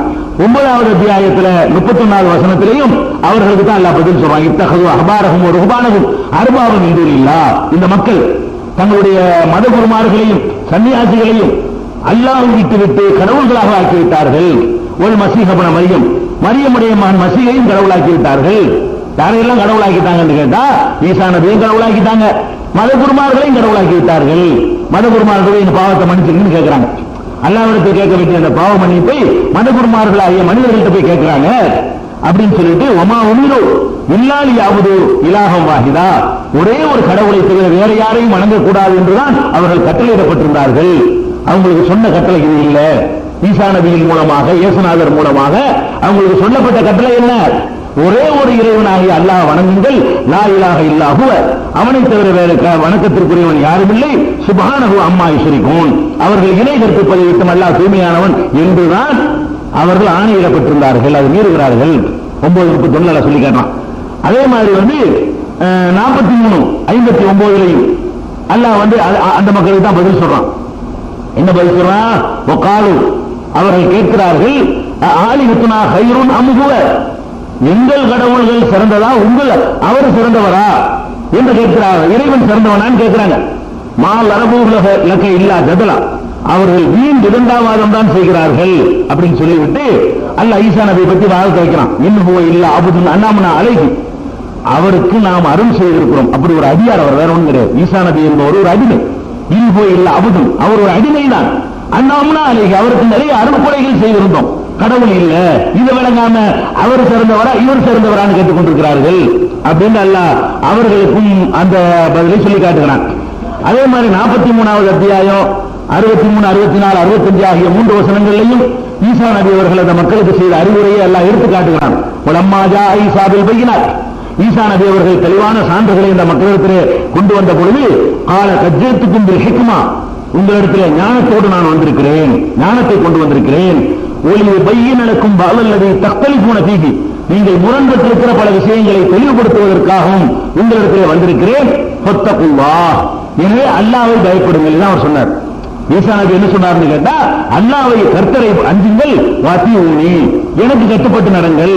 இன்னல்லாஹ ஹுவ ரப்பி வ ரப்புக்கும், அல்லாஹ் தான், அவன் தான் எனக்கு உங்களுக்கு இறைவன்.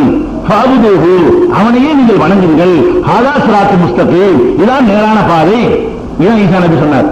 ஈசா நபி அந்த மக்கள்கிட்ட போய் சொன்னது என்னன்னு கேட்டா, அது உங்கள் இறைவனும் எங்கள் இறைவனுமாகிய அல்லாஹ் வணங்குங்கப்பா, அதுதான் நேரான பாதைன்னு சொன்னாரு. ஏன் அவர் கூட்ட நீங்க மறுக்கிறீங்க? அவரை பின்பற்றக்கூடிய நீங்கள் அவருடைய சொல்லை எடுத்து நீங்கள் மறுக்கிறீங்க என்று அல்லாஹ் கேட்கிறான். இன்னும் சொல்ல போனால் ஒரு அறைகூவல் கூட இருக்கு திருமறை குர்ஆன்ல. என்ன அறைகூவல் சொன்னா, நபிகள் நாயகமும் அல்லாஹ்வை நம்புறாங்க. அவங்க காலத்துல வாழ்ந்த யூத கிறிஸ்தவ மக்கள் என்ன செஞ்சாங்க? அல்லாஹ்வை நம்பினாங்க.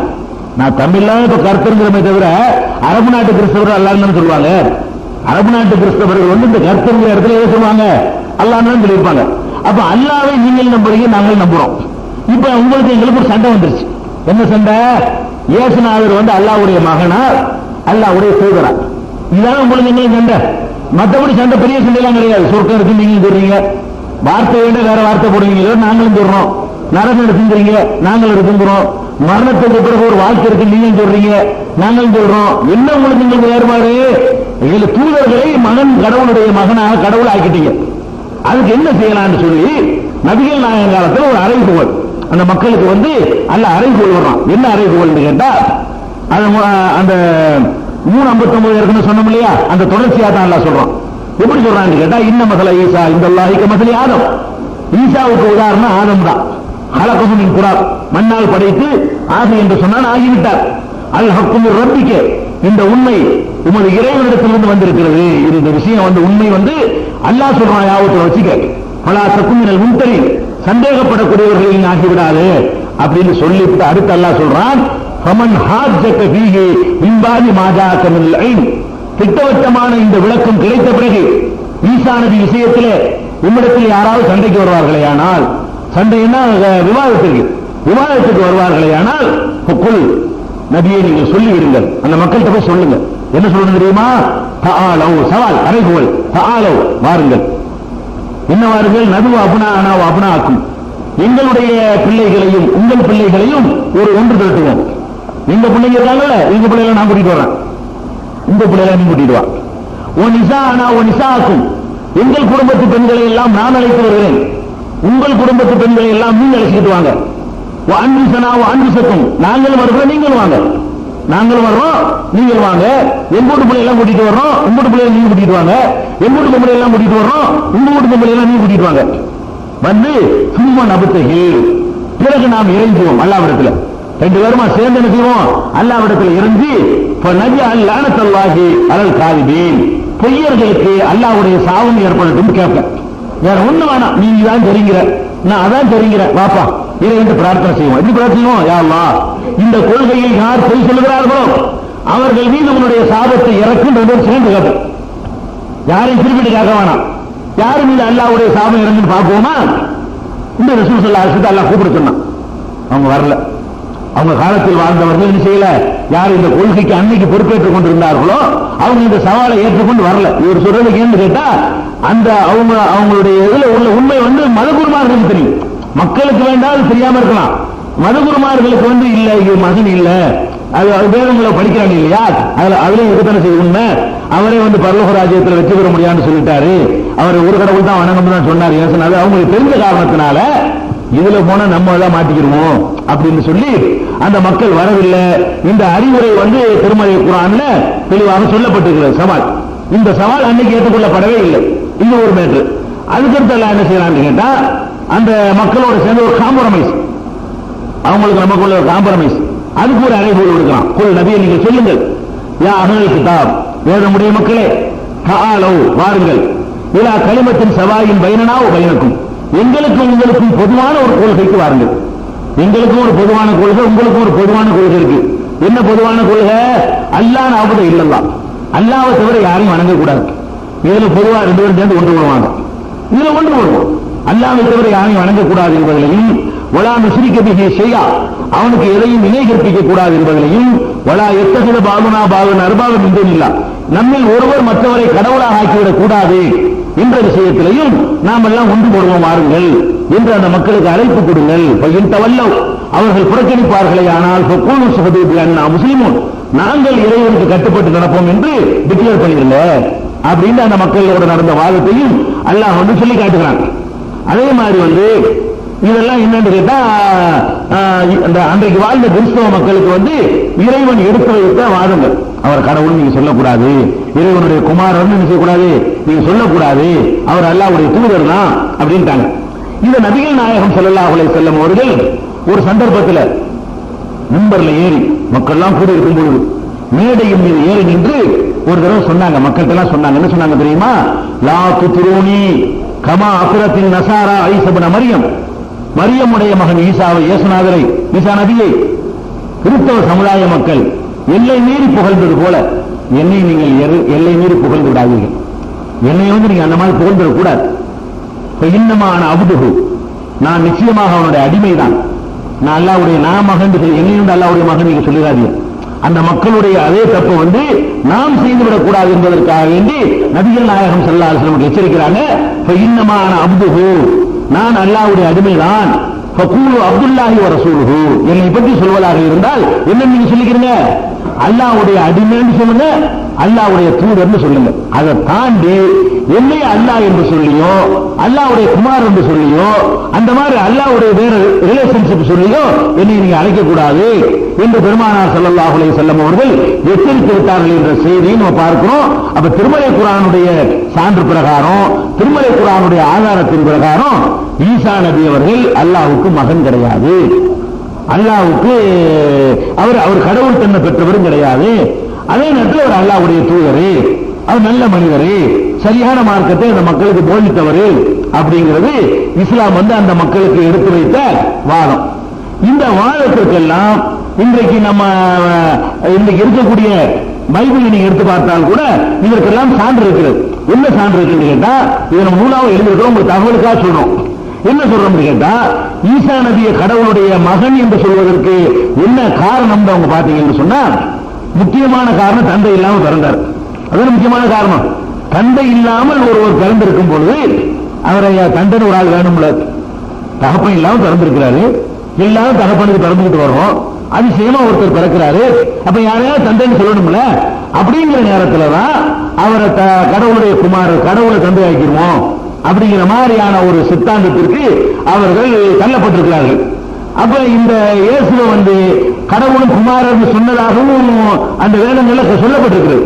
அந்த வேதங்களை எடுத்து பார்த்தீங்கன்னு சொன்னா அவங்க வேதங்கள் என்ன இருக்குன்னு கேட்டா, ஈசா நபி குமாரன் மகன் என்று சொன்னதாக ஒரு சொல்லு என்ன செய்யுது, இடம்பெறவும் செய்கிறது.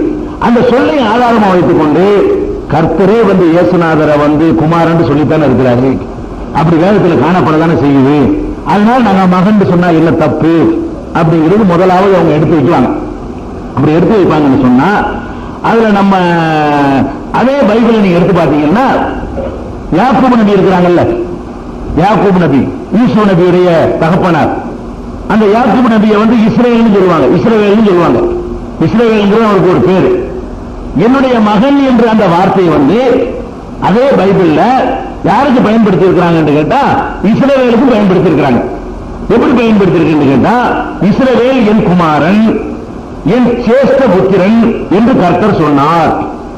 யாத்திராகமம் என்கிற ஒரு அதிகாரத்தில், பழைய ஏற்பாட்டில் யாத்திராகமம் என்ற பகுதியில் 4வது அதிகாரத்தில் 22வது வசனத்தில் என்ன இருக்குன்னு கேட்டா, இஸ்ரவேல் இருக்கார யாக்கூபு அவருடைய மகன் தான் இருக்கு. அப்ப என் மகன் என்று ஈசா நபிக்கு சொன்னதுனால அவர் மகனாயிருவார்னு சொன்னா, யாரு மகனாவனு? யாக்கூப் நபி கடவுளுடைய மகன், 2 மகன். இப்ப கடவுளுடைய மூத்த மகன் யாரு? யாக்கூப் நபி. 2வது முதல்ல அவர் தான் மூத்தவர் தானே, இதற்கு பிந்திதான இவருடைய வழித்தோன்றல் தான் அவர் வர்றாரு அப்படின்னு சொல்லி காட்டணும். அதே மாதிரி இன்னும் சொல்ல போனா வேற யாருன்னு கேட்டா, சாலமோன் இருக்கிறார்ல, சுலைமான் நபி. சுலைமான் நபியை பற்றி பைபிள் பேசும்பொழுது 1ஆம் நாளாகமம் அப்படிங்கிற ஒரு பகுதியில் 22வது அத்தியாயம் 10வது வசனம் என்ன சொல்லுதுன்னு கேட்டா, அவன் எனக்கு குமாரனாயிருப்பான். அவன் தான் சாலமோன். சாலமோனை பற்றி சுலைமானை பேசிக்கொண்டு வரும்பொழுது அந்த வசனம் வருகிறது, அவன் எனக்கு குமாரனா இருப்பான், நான் அவனுக்கு பிதாவா இருப்பேன் என்று கர்த்தர் கூறினார். கர்த்தர் என்ன கூறுறாருன்னு கேட்டா, அவன் எனக்கு புள்ள, நான் அவனுக்கு அப்பேன் அப்படின்னு யார் சொன்னாதான்? கர்த்தர் கடவுளை சொல்லி இருக்கிறார். அப்படி பாத்தீங்கன்னா அல்லாஹ்வுக்கு இன்னொரு பிள்ளை யாரு? கர்த்தருக்கு இன்னொரு மகன் யாருன்னு கேட்டா சுலைமான், சாலமோன். சாலமோன்கிறவரு அவரு மகனாகிறாரு. அப்ப இஸ்ரவேல் ஒரு மகன், சாலமோன் ஒரு மகன். இதெல்லாம் அவங்களுடைய பழைய ஏற்பாட்டில் உள்ள விஷயம் தான். சாலமோனுடைய தகப்பனார் இருக்கார தாவூது, தாவீது ராஜா. நம்ம தாவூதுமா அவங்க தாவீது ராஜா டேவிட்னு சொல்லுவாங்க இல்லையா? அந்த தாவீது ராஜாவை நோக்கி கர்த்தர் என்ன சொல்றாருன்னு கேட்டா, நீ என் குமாரன், இன்று நான் உன்னை ஜனிப்பித்தேன், நீதான் என் மகன், நான் உன்னை பெற்றெடுத்திருக்கிறேன். ஜனிப்பிக்கிறேன்னு தான் பெற்றெடுக்கிறது, அந்த வடமொழி சொல்லுது, அதுதான் அவர் போட்டிருக்கிறாங்க. அப்ப நீ என் குமாரன், நான் இன்று உண்மை ஜனிப்பித்தேன் என்று சங்கீதம், ஜபூரதான் சங்கீதம் பாங்க. சங்கீதத்தில் 2வது அதிகாரத்தில் 7வது வசனத்தில் இப்படி இருக்கிறது. தாவீது ராஜாவை பார்த்து யார் பேசுறது? கர்த்தர் பேசுறாரு. எப்படி பேசுறாரு? நீங்க மகன், நீதான் என் மகன், நான் இன்னைக்கு உன்னை பெற்றெடுத்திருக்கிறேன். அப்ப இன்னைக்கு மகன்ற வார்த்தை அந்த காலத்துல அடிமைக்கு சொல்லக்கூடிய சொல்ல இருந்திருக்கு. இந்த அர்த்தத்தில் சொல்லப்பட்டதுன்னு விளங்கு. இதற்கு மட்டும் சொல்லல, இல்ல, இது தந்தை இல்லாம பிறந்ததுக்கு சொன்னதாக விளங்கிட்டாங்க, தப்பா விளங்கிட்டாங்க. இந்த மகன்ற வார்த்தை அரபு மொழியில இப்படி சொல்ற பழக்கம் இல்ல. தமிழ் மொழியில கூட இப்படி ஒரு பழக்கம் இருக்குது. என்ன பழக்கம்? பிள்ளைக்கு தந்தை ஒருவன், நம் எல்லோருக்கும் தந்தை இறைவன் படிக்கிறான். பிள்ளைக்கு தந்தை ஒருத்தர் இருப்பான், நம்ம எல்லாருக்கும் தந்தை யாரு? இறைவன்கிறான்ல. தந்தை என்ன அர்த்தத்தில் தந்தைங்கிறான்? அவனுக்கு பிறந்தோம் இல்லை, இவனுக்கு தமிழ்ல சொல்றான், என்ன அர்த்தத்தில் சொல்றான்? ஒரு சின்ன பாட்டில் வருகிறது அப்படி, பிள்ளைக்கு தந்தை ஒருவன், நம் எல்லோருக்கும் தந்தை இறைவன் படிக்கிறான். நம்ம எல்லோருக்கும் தந்தை இறைவன், அது எப்படி இறைவன்? அவனுக்கு பிறந்தோம், அவனுடைய உயிரினங்கள் உருவான அது அர்த்தம். அப்படி அர்த்தம் இல்ல, படைச்ச எஜமான் அர்த்தம். எஜமான் என்ற அர்த்தத்திலையும் இந்த தந்தை பயன்படுத்தப்படும் எல்லா லாங்குவேஜ்லையும். அதை அது கரெக்டா புரிஞ்சுக்கிறாங்க பண்ணிட்டாங்கன்னு கேட்டா, அதை நேரடியா ஈசா நபிக்கு மட்டும் சொல்லும்போது அப்படி புரிஞ்சுக்கிறாங்க. கோளாறு அங்கதான் வருது. அதனாலதான் இஸ்ரவேலை அல்லாஹ் குமாரன் சொல்லியிருக்கிறான், உனக்கு தகப்பன் நான் தான் இருக்கிறான். தாவீது ராஜாவுக்கு அது மாதிரி சொல்லியிருக்கிறான், சாலமோனுக்கு சொல்லியிருக்கிறான். அது மாதிரி சாமுவேல் நம்ம சொல்லுவோம், சம்பீல் அலைஹிஸ்ஸலாம் சொல்லுவோம். அவர் சாமுவேல். இந்த சாமுவேல்ங்கிறவரை பற்றி சொல்லும் பொழுது என்ன இருக்குன்னு கேட்டா, நான் அவனுக்கு பிதாவாய் இருப்பேன், அவன் எனக்கு குமாரனா இருப்பான். நான் அவனுக்கு தகப்பனா இருப்பேன், அவன் எனக்கு மகனா இருப்பான். அவன் தான் யாருன்னு கேட்டா, 2ஆம் சாமுவேல் அதிகாரம், 2ஆம் சாமுவேல்ங்கிற டாபிக்ல 7வது அதிகாரத்துல 14வது வசனத்துல அது மாதிரி இருக்கிறது. அதே மாதிரி தாவீது ராஜாவுக்கு நான் தகப்பனா இருக்குங்கிறதுல அது சங்கீதத்தில் இருக்கிற மாதிரி 1ஆம் நாளாகமத்தில் என்ன இருக்குன்னு கேட்டா, நான் அவனுக்கு பிதாவாக இருப்பேன். யாருக்கு? தாவீதுக்கு. அவனுக்கு தான் முன்னாடி தாவீதை பத்தி பேசி வரும்.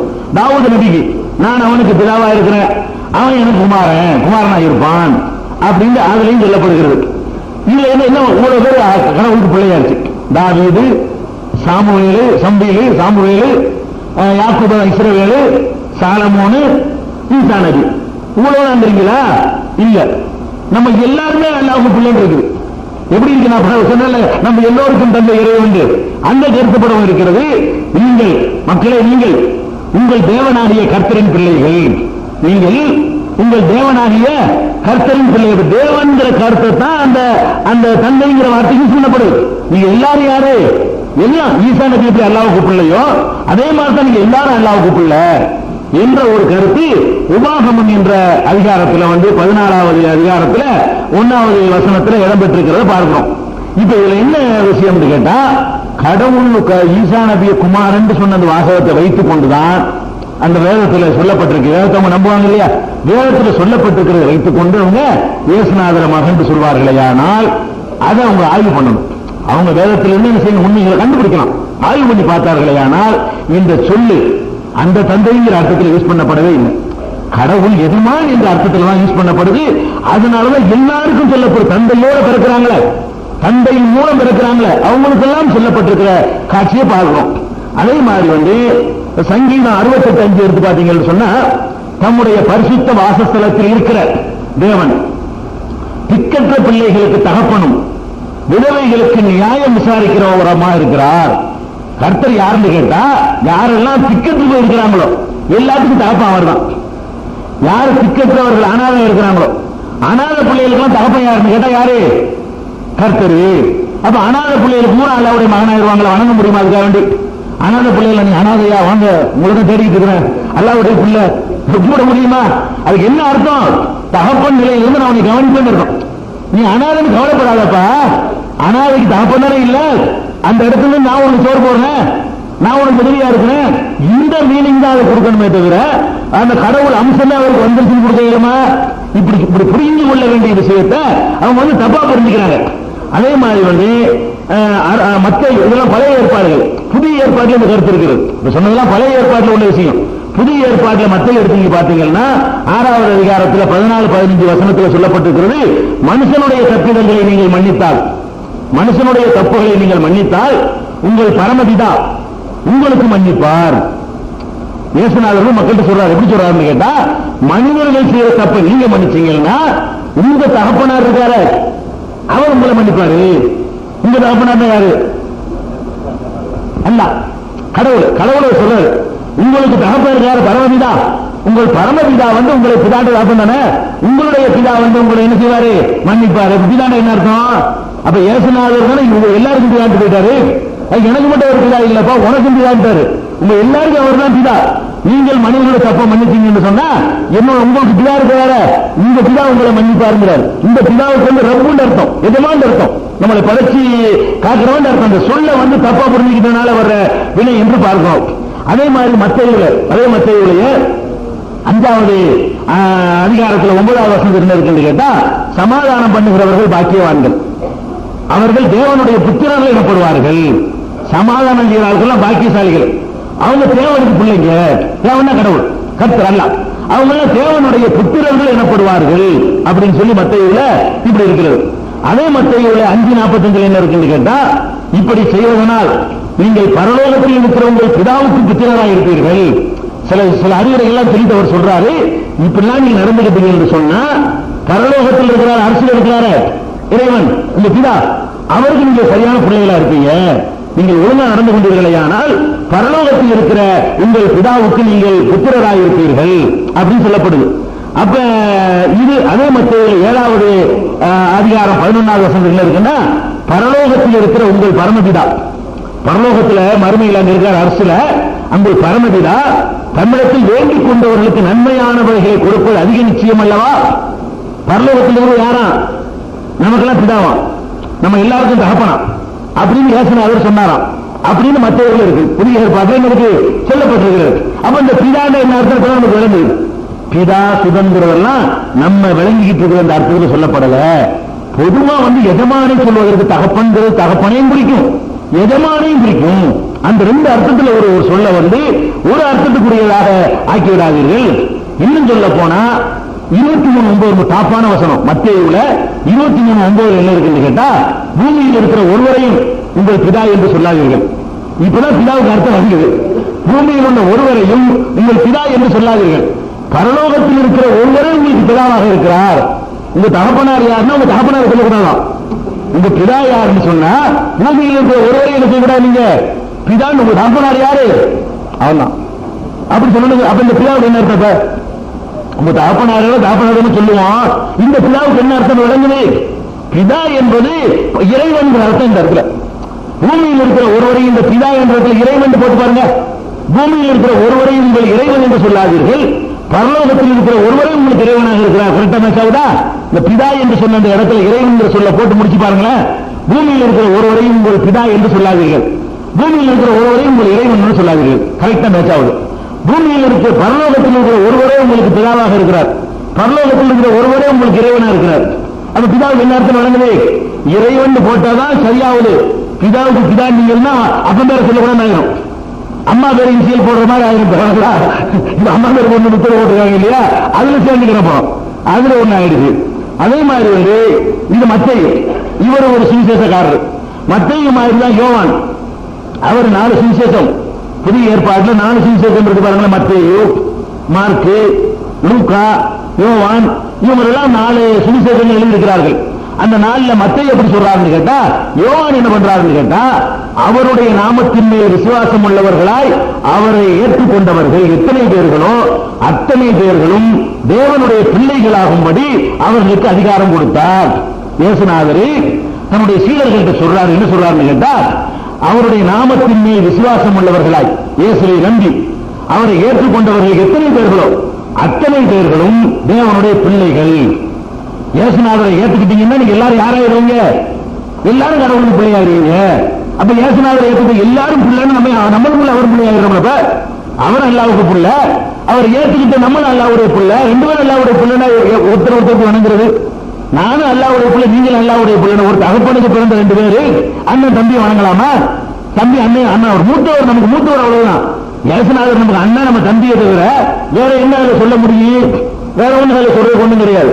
அதே மாதிரி யோவான் எப்படி சொல்றாரா, லூக்கா என்ன பண்றாருன்னு கேட்டா, அப்பொழுது உங்கள் பலம் மிகுதியாக இருக்கும். லூக்காவில் 6:35 பழைய புதிய ஏற்பாட்டை புரட்டி பார்த்து லூக்கா அதிகாரத்தை எடுத்து 6வது அதிகாரம் 35வது வசனத்தை புரட்டி பார்த்தீங்கன்னா, அப்பொழுது உங்கள் பலன் மிகுதியாக இருக்கும், உன்னதமானவர்களுக்கு நீங்கள் பிள்ளைகளாக இருப்பீர்கள். உன்னதமானவன் என்பது அல்லாஹ்வுடைய பேர். உன்னதமானவருக்கு நீங்கள் பிள்ளைகளாக இருப்பீர்கள் அப்படின்னு சொல்லி இயேசுநாதர் மக்கள்கிட்ட சொல்றாரு. நீங்க இந்த மாதிரி ஒழுங்கா நடந்துக்கிட்டீங்க, உன்னதமானவனுக்கு பிள்ளையா இருக்கீங்க, நீங்க அல்லாஹ்வுக்கு பிள்ளையா இருக்கீங்கிறார். அப்படின்னு அர்த்தம் அல்லாஹ்வுக்கு விருப்பமானவர்களாக இருக்கீங்கன்னு அர்த்தம். பிள்ளையாவும் ஆக முடியாது, அல்லாஹ்வுடைய தன்மையை பெறுவீங்கன்னு அர்த்தம் கிடையாது, கர்த்தராக இருக்கீங்கன்னு அர்த்தம் கிடையாது. அதே மாதிரி இதெல்லாம் 4 சுவிசேஷங்கள். 4 சுவிசேஷங்களுக்கு பிறகு பவுலடிகள், பால் சொல்றாங்கல்ல, பால்ங்கிறவர், அவர் அந்த கிறிஸ்தவ சமுதாயத்தை பின்னாடி உண்டாக்குனவர். அவர் என்ன செய்யறாருன்னா சில நிருபங்களை பின்னாடி சேர்த்திருக்கிறார். அதுல முக்கியமான நிருபம் என்ன? அப்போஸ்தலர். அப்போஸ்தலர் நடபடிகள் இருக்கு. அந்த அப்போஸ்தலர்ல அவர் என்ன சொல்றாருன்னு கேட்டா 17:29 4 சுவிசேஷம் முடிந்த பிறகு இந்த பவுலடிகளுடைய நிருபங்கள் கடிதங்கள் அதெல்லாம் வரும். அதுல என்ன சொல்றாருன்னு கேட்டா, நாம் தேவனுடைய சந்ததியினராக இருக்க மனுஷனுடைய சித்திர வேலையினாலும் யுக்தியினாலும் உருவாக்கின புன்வெள்ளி கல் இவைகளுக்கு தெய்வம் ஒப்பாய் இருக்கும் என்று நாம் நினைக்கலாகாது அப்படிங்கிறார் அவர். தேவன் நம்ம எந்த பொருளுக்கு ஒப்பா இருக்குன்னு நினைக்கிறது தப்பு அப்படின்னு அவர் சொல்றாரு. அதே அப்போஸ்தலர் அவரே பவுலடிகள் என்ன சொல்றாரு, ரோமர்ல 8:16 சொல்றாரு, நாம் தேவனுடைய பிள்ளைகளாய் இருக்கிறோம் என்று ஆவியானவர் தாமே நம்முடைய ஆவியானே கூட சாட்சி கொடுக்கிறார். நம்ம எல்லாம் தேவனுடைய பிள்ளைகள் என்று சொல்லி ஆவியானவர் இருக்கார்ல, அவரை நமக்கு சாட்சி கொடுக்கிறார் நம்மளோட சேர்ந்து. அப்ப இந்த பிள்ளை என்பது என்ன இருக்குன்னு கேட்டா, நிறைய ஆள்களுக்கு சொல்லப்பட்டிருக்கிறது. பிள்ளைகள் வார்த்தை இருக்குது, நிறைய ஆள்களுக்கு புதிய ஏற்பாட்டில் இருக்குது, பழைய ஏற்பாட்டில் இருக்கிறது, அதுக்கப்புறம் உள்ள நிருபங்கள்ல காணப்படுகிறது.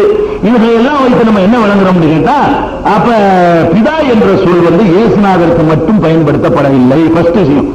ஃபர்ஸ்ட் அவங்க ஏன் கடவுளுடைய குமாரன் நினைக்கிறாங்களோ அது தப்புங்கிறது புரிஞ்சுக்கிற விஷயம் என்னன்னு கேட்டா, பிதான்னு சொல்லி இருக்கு பைபிள்ல, குமாரன் சொல்லி இருக்குதும்பாங்க. சொல்லி இருக்குதா, இங்க வாங்க, இதெல்லாம் சொல்லி இருக்கு, எல்லாத்தையும் கடவுள் பிள்ளைன்னு சொல்லிட்டு வாங்க ஒத்துக்குவோம். இவ்வளவு பேரை சொல்லி இருக்கும்போது நீங்க ஒரு ஆள் மட்டும் சொல்றீங்க, அப்ப நீங்க தப்பா புரிஞ்சிருக்கீங்கன்னு விளக்கணும். ரெண்டாவது அவங்க என்ன செய்வாங்கன்னா, இந்த சொல்லு தனியா இருக்கட்டும், தகப்பன் இல்லாம திறந்திருக்கிறாள் அதுன்னு சொல்றீங்க, அதை சொல்லுங்க அப்படின்னு கேட்டார்களே. ஆனா தகப்பன் இல்லாம அவர் மட்டும் பிறக்கல, நம்ம நம்பிக்கைப்படி அவர் மட்டும் பிறந்திருக்கிறார். பைபிள் நம்பிக்கைப்படி அவர் மட்டும் பிறக்கல. தகப்பன் இல்லாமல் பிறந்தவர் யாருன்னு கேட்டா, நம்ம நம்பிக்கைப்படி ஆதம் அலைஹிஸ்ஸலாம், ஹவ்வா அலைஹிஸ்ஸலாம், அவங்க ஜோடி ஈசா அலைஹிஸ்ஸலாம், இவ்வளவு தான் பிறந்திருக்கிறாங்க நம்ம நம்பிக்கை பிரகாரம். இனிமேல் வேண்டாம் குளோனிங் வந்த பிறகு வேண்டாம் தகப்பன் இல்லாம தான் பிறக்கலாம். இது வரைக்கும் உள்ள வரலாற்று ரீதியா இருக்கிறீங்கன்னு கேட்டா, ஆதம் ஹவ்வா ஈசாவை தவிர யாரும் தகப்பன் இல்லாம பிறக்கல. ஆனா அவங்க நம்பிக்கை என்ன வருது தெரியுமா, நிறைய பேர் தகப்பன் இல்லாம பிறந்திருக்கிறாங்க. அவங்க நம்பிக்கை பிரகாரம் நிறைய பேர் தகப்பன் இல்லாமல் பிறந்ததாக சொல்கிறார்கள்.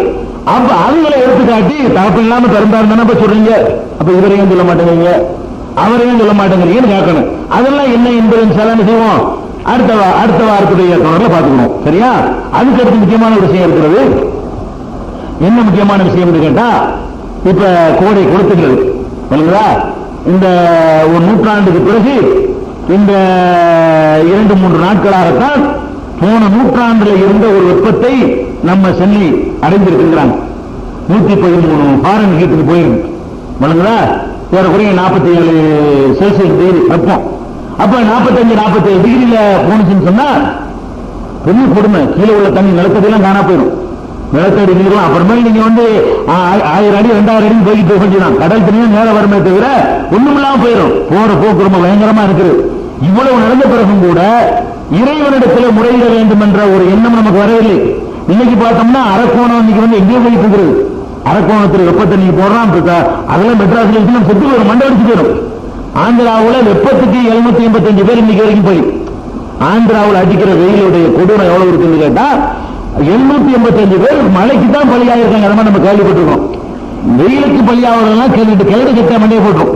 நம்ம பாட்டுலாம் என்னன்னு கேட்டா, வெயிலுக்கு சாவரெல்லாம் யாருன்னு கேட்டா ரொம்ப 85-95 வயசு தெரியாம வெளியே போய் அந்த மாதிரி போயிருக்கிறத பார்த்துக்கணும். தவிர இளவட்டம்லாம் போய் பார்த்தது கிடையாது. இப்ப போயிட்டு இருக்கு இளவட்டங்கள் எல்லாம் இந்த செய்து போய் கொண்டிருக்கிற பாக்குறோம். 785 பேர் இந்த 15 நாள்ல காலியா இருக்கிறாங்க. வெயில் தாங்க முடியாம அவ்வளவு கொடூரமா இருக்குது.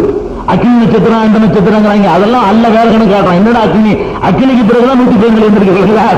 அக்னி பிறகு வரல, அக்னிக்கு பிறகுதான் அக்னி வரைக்கும் 100-110 நடிச்சு அக்னிக்கு பிறகு என்ன ஆச்சு 117 போய் வந்து.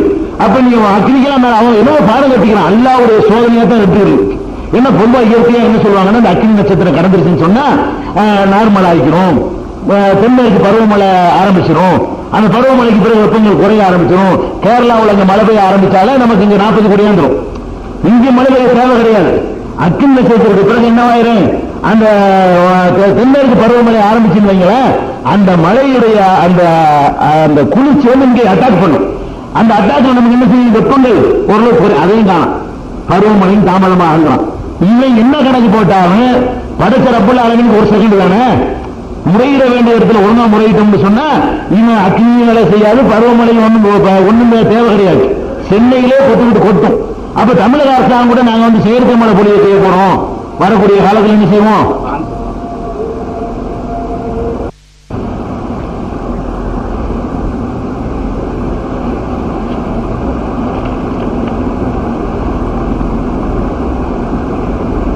அதனால இறைவன்கிட்ட இந்த மாதிரியான பஞ்சங்கள் வரும் பொழுது மழை வேண்டி ஒரு சிறப்பு தொழுகையை தொழ வேண்டும் என்று நபிகள் நாயகம் ஸல்லல்லாஹு அலைஹி வஸல்லம் அவங்க நம்ம கற்றுத் தந்திருக்கிறாங்க.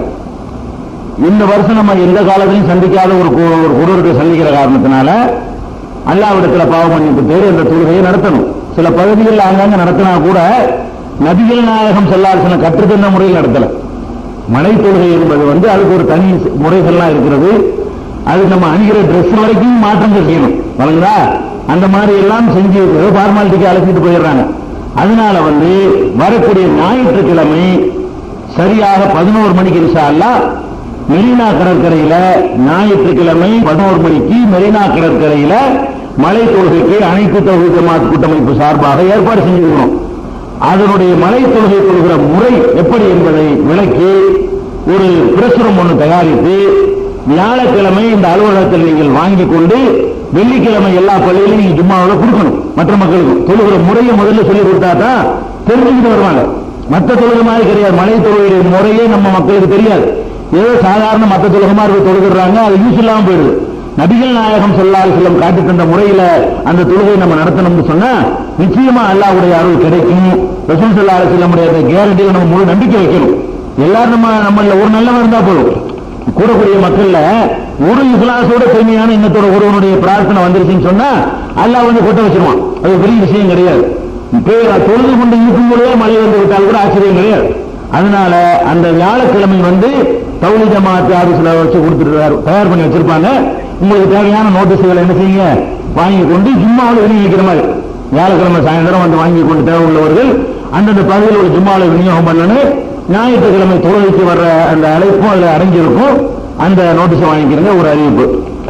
அடுத்த ஒரு அறிவிப்பு சுப்பிரமணி என்ற ஒரு முதியவர் 60 வயசு முதியவருக்கு பி நெகட்டிவ் ரத்தம் 7 யூனிட் தேவைப்படுகிறது. அவர் ஒரு ஆபரேஷனுக்காக தேவைப்படுகிறது. அந்த மருத்துவமனையிலிருந்து நமக்கு பரிந்துரை பண்ணி அனுப்பியிருக்கிறாங்க. முஸ்லீம் இந்து வேறுபாடு பார்க்காம இவங்க தான் செயல்படுவாங்க என்ற நம்பி அவர்கள் நமக்கு கடிதம் கொடுத்து அனுப்பியிருக்கிறாங்க. நம்ம செய்து கொண்டு இருக்கிறோம். அதை வைத்து இந்த மருத்துவமனைகள் எத்தனை இலவசமான சிகிச்சைகள்லாம்